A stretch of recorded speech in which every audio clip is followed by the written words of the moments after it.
Hi, this is Tisch, Aitken, and boy do I have big astrology news for you. Unfortunately, we saw the after effects of Neptune retrograde. Neptune retrograded on July 4th, and we feel that build up 5 days before and 5 days after. And when a planet stations, it stops still and it holds more power. It's more impactful. And basically, with Neptune, there can be flooding, whether it's metaphoric and there's flooding of emotions, or that awful tragedy in Texas with Camp Mystic. And at this point, I think the loss is 104 people, which is just horrible. It's really sad. And Neptune is close to the world point, which again, you would think in a sign like Pisces, it could be big flooding, and it could, but this is close to the world point and had big impact. Very, very sad. And we had Venus meet up with Uranus on July 4th before Venus changed signs, and that could bring unexpected breakups. I heard of 2 people getting let go from jobs. One was, I think, that very day or the day after, and I just heard of another person yesterday. And there could be breakups. There also could be unexpected financial or job opportunities. Just like that old joke about the stock market. How's the market doing? Well, up and down. Basically, with Uranus, it's very unpredictable. So with this, there has been a lot of unpredictability, and Uranus, the maverick planet, the last outer planet to change signs on July 7th, which was yesterday, and it ingressed into the mutable air sign of Gemini. And boy, that is a whole other energy. That is fast thinking, fast paced. It can raise your anxiety, and your nervous system could be off the charts. I have been definitely wide awake, a couple of nights, and not in a necessarily bad way. I was trying to do work, and I'm off in many different directions with those open windows, and it's in Gemini. And so you've got Uranus in a sign that can meander very easily. It's a very restless, scattered sign, very cerebral. And Mercury rules the sign of Gemini, and Uranus is the higher octave of Mercury. So I do want to emphasize this can be very ingenious energy, but it can also accelerate things where it gets overwhelming. It can scatter you, so you want to stay focused and centered. And it can be very chaotic. And this is the first time that Uranus entered Gemini since August 8th of 1941. And at that time, it was in the sign of Gemini on and off through June 9th of 1949. And the last few rounds of Uranus in Gemini, and I have to say that Uranus takes 84 years to orbit, the last 3 rounds, the United States was at war. It was in World War II. We entered initially at the end. Obviously, Pearl Harbor Day happened on December 7th of 1941, and we entered the very following day. Uranus was still in the late degrees of Taurus. It had ingressed into Gemini earlier, and then it got back into Taurus. And for the majority, obviously, of World War II, the United States was in, or the rest of it, it was in Gemini. It was in Gemini during the Civil War, and it was in Gemini during the American Revolution, because the United States has Uranus in Gemini. And if you look at the chart of the United States, it has Uranus exactly opposite its ascendant. It's exactly on an angle, so it's very Uranian. It's the Declaration of Independence. It's a sign of, it's a country of liberty. And Uranus liberates you. That is one of the key words. It can be chaotic, it can be startling, it can be shocking. Many of you may have gotten some big shocking news in the last few days, but this can also set you free, okay? And we have to think of the fact that things are chaotic, they are confusing, that Neptune energy is still looming because it's still, in the after, effect. It retrograded on July 4th. and that energy is looming. But now we've got Saturn in Aries. Saturn retrogrades on July 13th, and it's going to retrograde at 1 degree and 56 minutes of the cardinal fire sign of Aries. It's very, very close to Neptune in Aries, and Neptune just retrograded. And we're going to feel the buildup starting tomorrow, 5 days before and 5 days afterwards. Neptune is escapist. It's confusing. It can make you feel, out to lunch. It can be very creative and imaginative and dreamy, but it can also make you feel very emotional. Saturn is the taskmaster of the zodiac. Saturn wants you to get things done. Doesn't care how you feel. It rules business. It doesn't rule emotions or the heart. And so it's a difficult contrast. And, Saturn and Uranus are both the rulers of the sign of Aquarius. Saturn rules Aquarius in ancient astrology. And I was just teaching a student the other day, and she said she really can't wrap her head around the fact that Saturn does rule Aquarius in ancient astrology, because most people equate Aquarians with that Uranian, eccentric, maverick energy, and most Aquarians are like that in some way or another. But every now and then you're going to meet a more rigid Aquarian that seems very Saturnian, or they could be a bit aloof. And so we've got Saturn retrograding, and we're building up to a full moon in Capricorn, and that full moon is going to have the energy of that Saturn-Neptune that is so close together. And Saturn rules the sign of Capricorn. So the moon is going to enter the sign of Capricorn on June 9th at 4:55 a.m. Eastern Daylight Time. Immediately after, it clashes with Saturn in Aries. Saturn rules Capricorn. That's the roadblock. That's saying, no, you don't get this, you don't get that. Then it proceeds to square Neptune. That can be dreamy, confusing energy. Earlier, before that, actually, it forms an inconjunct. It's out of balance with Uranus and Gemini, not feeling it, not comfortable. Then it's going to oppose Jupiter. It's going to be in conjunct Venus. It makes a lot of challenging aspects. On the day of the full moon, it will trine Mars and Virgo, and that's helpful. But it's making challenging influences, and again, this ruler of the full moon is going to retrograde 3 days after the full moon in Capricorn. And the full moon occurs at 4:37 p.m. Eastern Daylight Time at 18 degrees and 50 minutes of the cardinal earth sign of Capricorn. And again, you have Saturn stationing very, very close to Neptune, which just retrograded.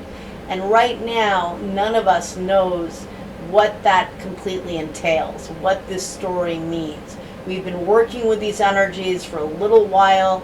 Neptune dipped into Aries at the very end of March. Saturn joined the party at the end of May. And now they'll be retrograde in a few days, both of them.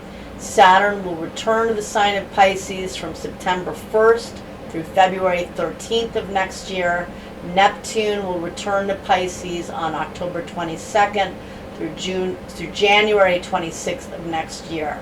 So we're finishing up both Saturn and Neptune in Pisces, and that is letting go of a lot of karmic garbage. And again, we are all working. We hear this new paradigm. Well, new paradigm is probably plural. We're now dealing with Uranus and Gemini. A lot of new structures. The old is gone. That was really had a mass death, I think, when we ended the epic of Capricorn. We had all those planets in Capricorn in 2020, and the two malefics, Saturn, which is restriction and karma and responsibility, met up with Pluto, the planet of death and regeneration, at the world point on January 12th of 2020. Now we're dealing with Pluto in Aquarius, which is futuristic. This is about a whole new way of dealing with societal structures, with new belief systems. And now you have Uranus in Gemini, which, again, I think I said this before, but if I didn't, Uranus is the higher octave of Mercury. Uranus rules the sign of Aquarius, which thinks universally, thinks globally. Mercury rules the sign of Gemini. It also rules the sign of Virgo. This is thinking more locally in Gemini. This is local networking. This is connecting. This is marketing. This is sales. This is local trips and transportation in Gemini. Gemini rules your neighborhood. And with this said, I think in the reality we're all in, or we're trying to figure out, because what is the reality with Saturn next to Neptune? There is no reality. We're creating one together. The idea is that with Uranus and Gemini, we all need to focus more locally as much as we will globally. That's inevitable. Pluto in Aquarius is going to be there the next 19 years. That is bringing fast, rapid, fixed change in business structures, technology, various platforms. But with Uranus now in the sign of Gemini, that's accelerating the pace.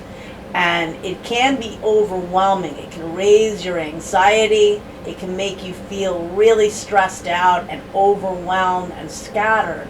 But it's incredibly innovative. It will hopefully get all of us wanting to learn new things, and I think it inevitably will. This is about connecting, and I think, again, Saturn and Neptune are not done with Pisces, and they're going to be dealing with the very last degrees of Pisces. Neptune will only get to the very final degree of Pisces, which is an anaretic degree, meaning the final degree of a sign, at the fixed star Shiat, which is a very difficult fixed star, connected with self-undoing and being lost at sea and despondent. It also is a signature that many empaths have, points at Shiat, at the very final degree of the zodiac. But there's a lot of karmic cleaning that needs to be done with Neptune returning to that last degree. Saturn goes back as far to 25 degrees of Pisces, and it stations direct on November 27th. So you know the holidays are going to be a lot of fun in the United States because that's the week of Thanksgiving. But we'll feel that 5 days before and 5 days after, and that defaults exactly back to the total lunar eclipse that occurred on September 14th of last year at 25 degrees and 41 minutes of Pisces. And then we had a lunar eclipse, a total lunar eclipse this year on March 14th, I believe. And that was 24 degrees and 56 minutes of Virgo. So this is defaulting back to those eclipses. This is finishing up what you've been dealing with really since the fall of 24, and wrapping up Saturn in Pisces since March 7th of 2023. It finally leaves Pisces on February 13th of next year. But this time, Saturn was dealing with Neptune in Pisces, and we're saying adieu to Neptune in Pisces, which entered the beginning of 2011. And so that's a lot to think about too. So this full moon in Capricorn, which wants you to be responsible, is very much in reflection mode because Saturn is about to retrograde only 3 days after the full moon. It's already in its station. We have Saturn conjunct Neptune, which is yet to form that new dream, and feeling that it may be hard to build a boundary as Neptune is boundless. And Saturn and Neptune are going to make very good aspects. Uranus and Gemini, Saturn's going to sextile Uranus, and later in the summer there will be a minor magical triangle. And Uranus and Gemini is kind of like the assistant, the conduit for Uranus and Gemini, Pluto in Aquarius and Neptune in Aries, because those are the farther planets Their sextile, and Uranus is trining Pluto, but it's helping to give information to both. And it's going to help us to see things in a whole other way. And Neptune in Aries is helping us to imagine a new identity on the global level and on the individual level. Who do you want to be in this new world? Do you want to be a loving person, or do you want to come from anger, Mars driven? Or do you want to take action with Mars to spread the love and kindness and create a new world together? And I also think, again, this is emphasizing so much that we need to heal our local environments. More and more I'm seeing outbursts that they come up on social media where people are really losing it on planes and trains and automobiles. But I haven't seen that part. But definitely planes and trains. I saw a woman go crazy and the plane hadn't even left yet and she was just bashing someone. And I have to say, I got angry when I saw her, but then I realized she probably has mental health issues. As bad as it is, something's going on to get that woman so unhinged. And then I saw another woman, I couldn't see what she was saying, I couldn't hear what she was saying.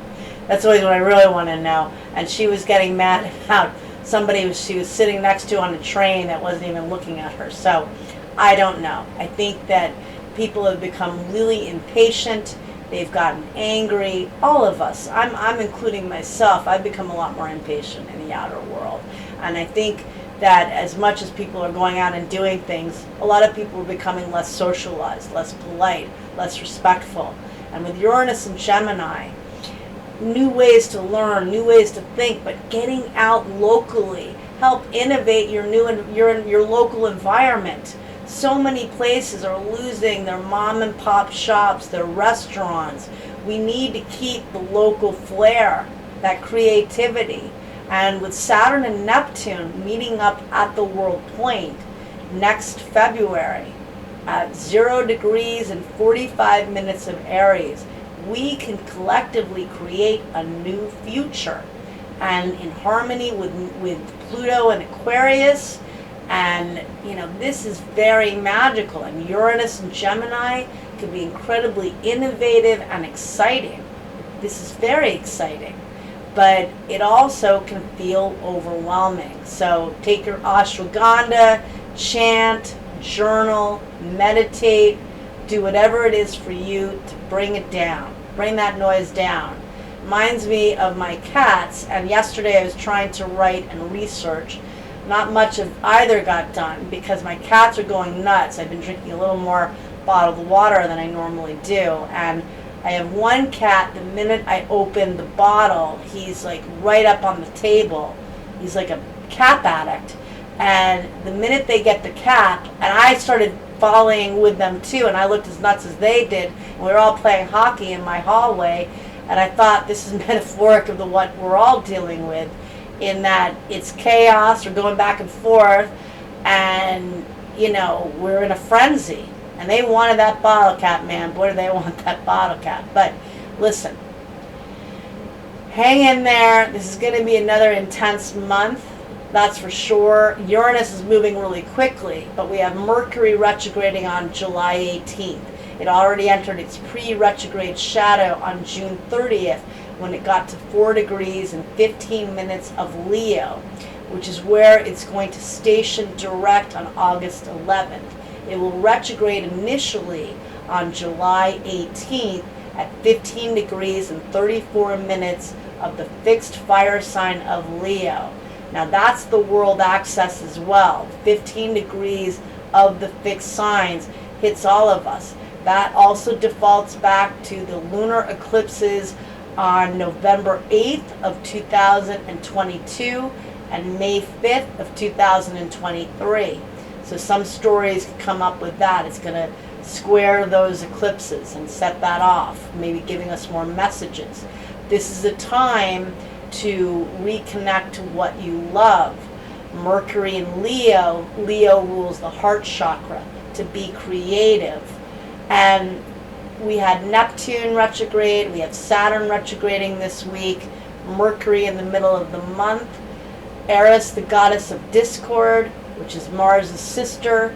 Eris is going to retrograde on July 22nd. And Chiron, the wounded healer, retrogrades on July 30th. That's a lot of retrograde energy. And so, got a lot to deal with. And in the full moon chart, Venus semi-sextiles Jupiter. That's going to occur at 8:53 p.m. Eastern Daylight Time. Now, Venus is still close to Uranus in the full moon chart. So there is an exciting social, convivial energy to that. Venus in Gemini is flirtatious and fun and social. But Venus semi-sextile Jupiter, that's when they're only one sign apart. So Venus is in Gemini and Jupiter is in the following sign in Cancer. And they're just a little too close, and it may be just a little too much excess. It's not negative, those are the two benefics, but you may not be feeling the joy and happiness as much. You might be feeling that you can't focus on that cardinal drive, that moon in Capricorn to get things done. But, Jupiter, the sun and Jupiter, both in Cancer, this is a time to nourish yourself, to nurture yourself, to work with your emotions. And I do feel right now that even though there are a lot of retrogrades occurring, the irony is that Uranus in Gemini is moving fast. And the last time, so the other thing too, Uranus was discovered by William Herschel in 1781. And that was the year that the London Bridge opened. And it used steel. It's the first time it used cast iron steel. And it had widespread effect, and it's a symbol of the Industrial Revolution. And Uranus is the planet of revolution. It's revolutionary, but it's also liberating. Maybe you're getting let go of something that initially it can be very chaotic. It can be like eclipses out of the blue. It changes your life forever.